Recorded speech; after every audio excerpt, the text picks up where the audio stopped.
For years, designer Stefan Feld was synonymous with Alea, a German strategy game brand launched in 1999 with Ra. The most popular of his 7 Alea titles is the Castles of Burgundy, in which players build a princedom one tile at a time. Each turn, players roll 2 dice, then use them to draft tiles into their reserve, place them on their board, and deliver goods.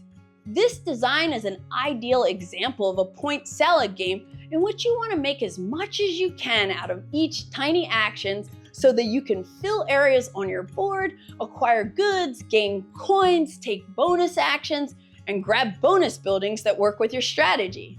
The Castles of Burgundy popularized the point salad genre, which is now common in the game industry. And that's why the Castles of Burgundy has been inducted into the BoardGameGeek Hall of Fame for 2025. Today, I'm here to induct into the BGG Hall of Fame that game. And Castles of Burgundy is that game. It's also that game that's designed by a designer that makes you want to play all of that designer's games. It's that game that got countless people into the hobby. The other thing is that Castles of Burgundy transformed my wife from someone who dabbles into board gaming to a monster at the table, which has made gaming for me both a joy and beautifully brutal. Castles of Burgundy is one of my favorite games. I still play it all the time, 2-player with my spouse. I remember it most fondly as the game that blew my mind because no matter what you roll on the dice, each number is pretty equivalent to the others. They definitely have specific outcomes, but a 6 isn't necessarily better than a 1. That was really the first game that I had seen that does that. As a designer, I really appreciate how the dice in Castles of Burgundy limits the number of options that are available on your turn to just a couple spots on the board, so you don't have to be processing everything on every turn.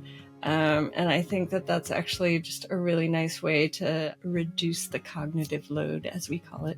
Stefan Feld, I think of as a designer who has these beautiful interlocking systems all layered on top of each other. And I find Castles of Burgundy one of his most manageable designs. The Castles of Burgundy is a shining example of how satisfying the simplest game mechanisms can be. Roll dice, take tiles, place tiles. That's it. But the puzzle that creates, for me, is absolutely addicting. I think this game is important to the hobby because you can take it to new players and say, hey, you don't have to spend your precious brain energy on learning a whole bunch of complicated rules. Instead, take that energy and focus it on the delicious meal of efficiently applying those rules and on learning what all the different tiles do. But you've got this. Welcome to your new obsession. Also, since it has dice in it, it definitely counts as Ameritrash, so... It was 2015, maybe 2016, and I was fresh out of college.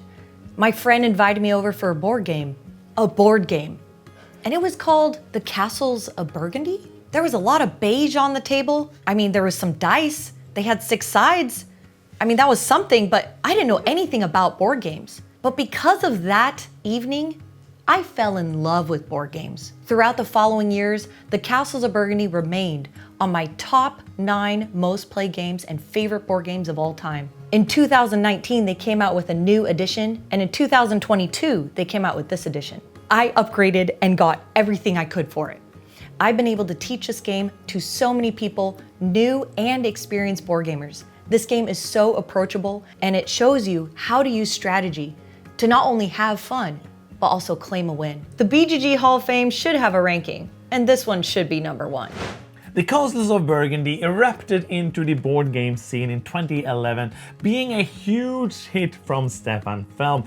This game gave you possibilities to build up different combinations of cool tiles, but what this game did best was giving 2 players a fantastic experience. And the reason we love this game so much is that it was one of the first real hobby board games that we enjoyed playing together, and therefore it has been with us since the beginning of our board game career, and it has a special place in our hearts Thank you, Stefan Feld, for making this amazing game. And it will always be here for us.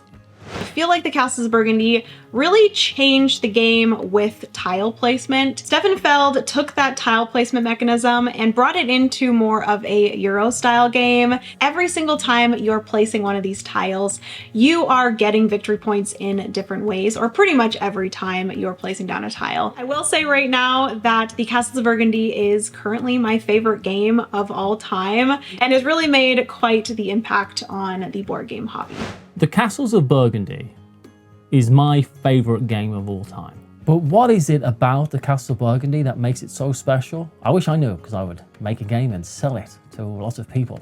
It's simple to understand, it's satisfying to play, and everything you do in that game leads you to a point of having fun. And it makes you feel smart. And it makes you hate the people around the table just a little bit when they take something that you want, but it just brings so much laughter and joy and happiness into the homes of so many people.